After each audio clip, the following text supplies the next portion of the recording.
Okay, so let's say your world has floating castles. Awesome. But how's it floating? Who built the castle? What guilds keep that castle running? Who do the people pray to? And what weird mix of races have you put into it? This video is all about making fantasy feel real, and I'm not talking about with taxes or traffic or late-stage capitalism, sorry if that's too real, but I'm talking about with internal logic that makes it hit harder. And if you do it right, it doesn't take away from any of the fun and magical elements of your fantasy world. So let's talk about it. Now, before we go any further, I am speaking specifically about Dungeons & Dragons 5e, if it matters, but I do think that a lot of these lessons are things that you can take away and use even if you're just doing some world building or some writing. We're going to start off with lesson number 1 that I think has helped my world building, and that is realism does not mean real world. When I say the word realism, I'm not saying that you have to make it feel like our world. Realism does not mean I need to put cars and skyscrapers into my world. All I mean when I say realism, that's what I meant to say, is that things make sense within the world. They are rooted in internal logic, not modern logic. Do you understand that? There's a difference there, right? And what I mean is that if you've got a city on a cliff, and maybe it has windmills and narrow streets to help with the wind, maybe there's a staircase into the canyons below and a unique culture living there. If there's a desert kingdom, they might rely on these like crazy solar towers that collect rain, or they have water rituals that are baked into their daily life, right? Because they would learn to revere that water when it's scarce. A port town, for example, should absolutely smell like fish, and yes, people should be complaining about the smell because that's what would happen. I'm not saying you need to write a 10-page breakdown on how your sewage system works, but if you think about how people live and survive in your city, where they get their food, how they get their supplies, how they defend themselves, it gives everything a layer of believability. So as another example, that floating castle that we started with, how do people get up to it, right? Slides, teleportation, a staircase that's a nightmare on leg day. Like, you don't need to write it all out in detail, but you should have an answer to those questions. That way you're not scrambling later when someone inevitably asks you these things. So, do we have floating castles on Earth? Not that I'm aware of, but I'm sure as hell going to think about how that would work if it did exist, right? So again, realism does not mean real world. Remember, you are the guide for your players or for your readers or whatever, and you're at least helping, if not solely creating an imaginary world. And by putting in that little bit of effort on how things work, then you're helping sell the setting. And now, lesson 2 is that realism amplifies the fantasy. So here's the thing, right? Realism actually, in my opinion, makes the fantasy elements better, like way better. Because, and just think about it, right? Magic only feels magical when it's contrasted with something ordinary. If everything is wild and surreal all the time, nothing feels special. Realism gives you a baseline. If it's what makes the weird stuff pop out of your story. It's the point of reference for the people who are engaging with your game, your world, your literature. A rundown village makes the gleaming elven city feel impressive and magnificent. We have an understanding of what a run-of-the-mill village would look like, right? At least we have an idea of what a medieval village would look like. So that grounds us. And that contrast is what makes the elven city wow your players because they know what it isn't. I hope that makes sense. You don't need to add more sparkles, you just need more contrast. I feel like that's a good way to put it. Look at The Witcher, for example. The elves are dying out because some evil is targeting them. Well, that's arguable, but you know what I mean, right? If you've read the books, we can have a conversation. What I'm trying to get at is that they are fading slowly because their birth rate is low, because their young are going off to war, and they have a very long, intermittent, whatever the word is. They have a long ovulation cycle. I think that's what I'm trying to say. And it's something like once every 10 years. So somewhere out there is a super fan. You can correct me in the comments down below. But what I'm trying to get at is that it's not this big fight scene that's making them die off. It's not a big bad evil guy. It's real. It is a tragic thing that is happening to them in a very quiet and believable way. And that realism adds emotion to it. It adds emotional weight. So even though it is something that is so weird to us to think that you can't have a baby except once every 10 years, right? That's, absurd. But what I'm saying is that it gives the world texture. Is that just me? Am I just nerding out about that? Like, let me know, because to me, that's just an incredible detail. I think that science, that little bit of science made The Witcher better, and it makes that fantasy stuff stand out because it gives it something unique. It's this little detail in the world that just gives it that much more viscerality, if that's a word. Now, I guess you can just say it's a fantasy problem or a fantasy situation that has real world ties to it, and it's something that can be backed up with like loose science, right? Middle Earth is another great example. The Shire gives us a reference point for what the normal world looks like. You have this serene landscape, you have simplicity, the farm life, and it's something that we can all understand. And you also have Gondor and you have Rohan, and they have their own structured systems and their ways of life and their horse motifs and these things that we have that we can understand and appreciate and process, like horses and kings and political enemies, because we've seen it in our own histories. But all of that helps so that when you have the Balrog and the flaming eyeballs and the trolls, it's more incredible to us because we understand the normal world that we're sitting in first. And when I say sitting in, I mean the world that we're engaging in, the thing that we're seeing, the world that we're reading. That's what I mean. I'm not talking about this one. But again, it just gives us a point of reference so that we can appreciate the amazingness of your story later. Now, lesson 3 is that realism creates better player engagement. This one's really simple. When your world follows cause and effect, your players start making choices that matter. And if you think about it for a moment, it makes sense as to why that would be. It's because they trust that the world is going to actually react to the things that they do. So if they save a village, then the people talk, and then their name gets spread around town, and then maybe someone in the next town recognizes them. And that is a tiny like ripple effect of something that they did. If they burn a bridge, and I mean this literally or socially, they might lose access to trade routes or piss off the wrong noble. If they stick their nose into local politics, well, now they've got enemies that they didn't even know about, because now somebody in a high place is looking down at them and trying to, discern whether they're going to be an issue or not. That's the kind of stuff that pulls players in.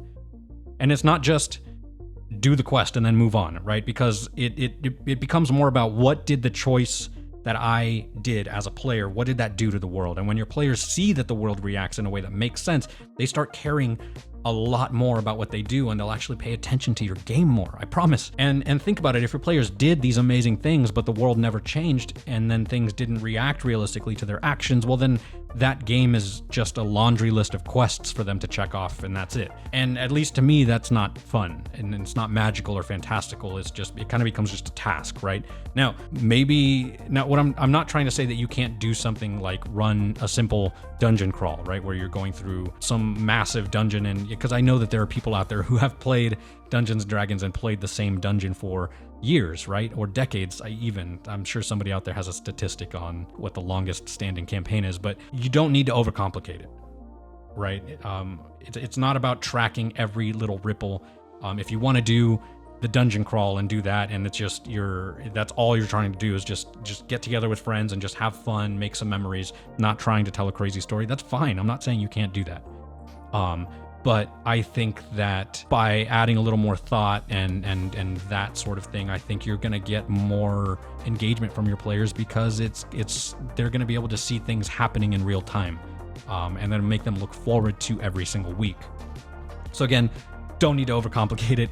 It's not about tracking everything. I think it's just about having that kind of consistent logic every single game. So, and ultimately, I guess what I'm trying to say is that if your world has rules, then those players are going to lean into those rules. They'll start asking questions, they'll start following threads, they'll start poking at the edges of your world. That's something that happens every time. They're going to start seeing what happens and how much they can bend things and where they can break things. And that's when those best moments happen. And those are the things that, those are the moments where your players really, really surprise you. And that's what makes D&D D&D, in my opinion. So if they save someone, they'll want to check in when they know the world reacts to it. And if they get sent to prison for stealing something, well, next time they might talk their way out of it instead, right? Cause and effect moments. Those are the things that create those realistic boundaries or rules that you create that make them think.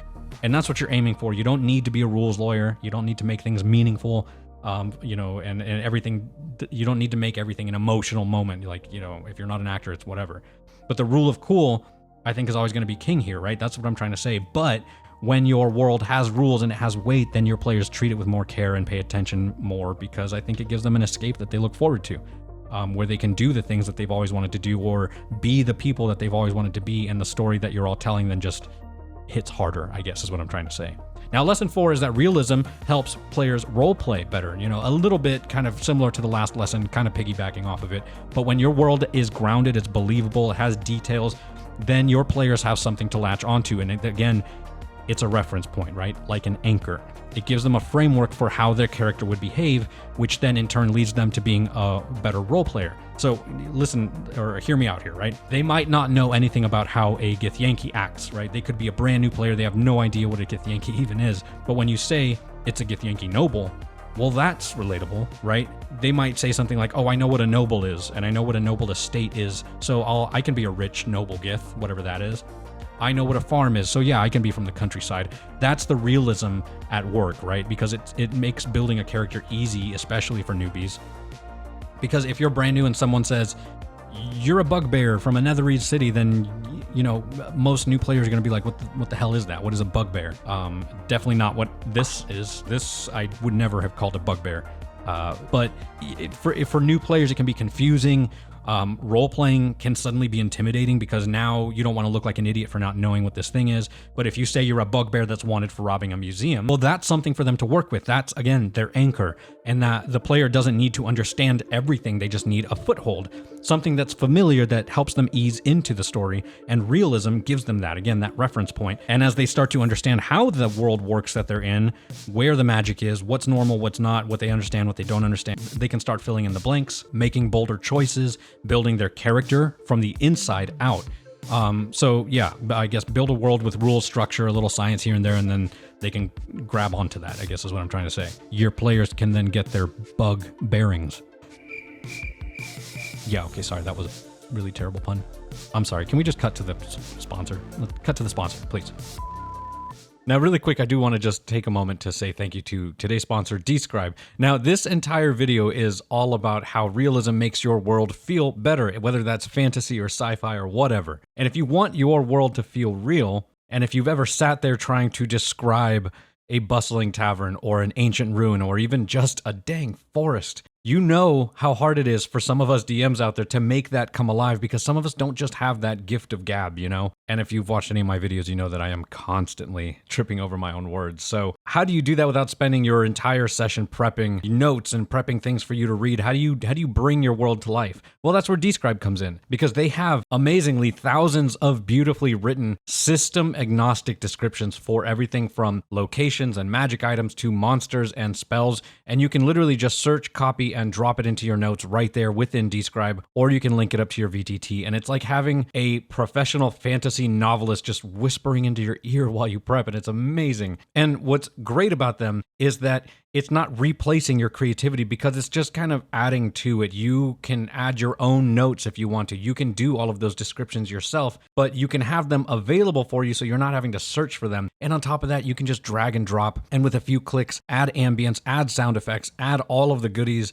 And you can even find maps, beautifully drawn, animated maps that are interactable, and it's incredible. And that means that you don't have to scramble to do all the other things, because then you can focus on the story and the drama and the moments that your players are actually going to remember. So if you want to stop hand-waving your world and just start making it feel like it's lived in, then go check out Describe. Use my code FantasyForge at checkout, and thank me later. You're welcome. And I apologize for the pun. And finally, lesson 5, realism isn't a requirement, it's a flavor. And the truth is that realism isn't for everybody, and there's probably going to be a lot of comments down below mentioning how realism ruins it and how I'm ruining the game, and that's totally fine. Some groups want that Saturday morning cartoon energy. They want those goofy NPCs. They want chaos in every direction, talking animals with laser swords, you know, like, do whatever it is that you want to do. That's the amazing thing about D&D. You can play it your way. There is no correct way to play it. Others want serious drama. They want politics. They want a world where every choice feels like it matters. That's also awesome. You don't have to choose one over the other, and honestly, nobody gets to tell you which one is the right way to play. It's kind of like LARPing, right? Some people love getting into full costume and really immersing themselves, and some people are like hard pass. I'm gonna wear sweatpants and eat Doritos. Both of those are valid, right? I can respect that reality, right? To wrap all of this up is I don't force realism into your game if it doesn't serve the tone that you're going for. But if you do want to ground your world just a little bit more, if you want to make the magic hit a little bit harder, if you want those choices to feel weightier and the role-playing to flow smoother, then it might just be that you need to put a little bit more realism into your story to kind of balance that out, to give your players a reference point and to help make that contrast stand out, right? It's okay if you want to do that. You're not making your world boring by making it a little bit more realistic or giving it something that we can understand. You're making it more immersive. So if you want those floating castles, go wild. I just want to know who takes out the trash up there, you know? That's how my brain works, and if that's what makes my fantasy better, and if that's what makes it more fun for my players, then great. You know, that's a win in my opinion. At the end of the day, if my players are having fun, I did it. I did the thing. And now, it's the moment that we've all been waiting for. Cue the drums. Cue the music. It's here. It's time for shoutouts. Don't look at me like that. At King Siffy says, Tobias really should wear a seatbelt. Everybody should wear a seatbelt. Listen to me, if you're in the car right now and you're listening to this right now and you're not wearing a seatbelt, I'm going to come down from the heavens and I'm going to give you a kiss on the forehead and I'm going to put on your seatbelt. You deserve that. Rebel Max VQ8KG says, for Gremlin, not sure his or her name. I'll take a Gremlin. You know, let's just start throwing Gizmo into these. Why not? Let's do it. Great catch, Rebel Max. Now, at Nova JW6JU says, I saw him. I'm assuming you mean Tobias. I guess otherwise we wouldn't be here, so that's kind of a dumb question on my part. Also, I was wondering, was there at any point ... a smaller moon that crashed into your world? Just asking because there's this crater that I can see ... Well, Nova, I wish I could answer that, but I am being held at gunpoint as we speak because they don't want me breaking the ND? Yeah, the non-disclosure agreement. And by we, I mean I'm holding myself? There's nobody else here. It's Tobias. I'm blinking twice because I'm in danger, but I don't have eyelids. To answer your question, there was not a smaller moon that crashed into this moon, but there are other things, other reasons why that crater, which, well spotted, is there.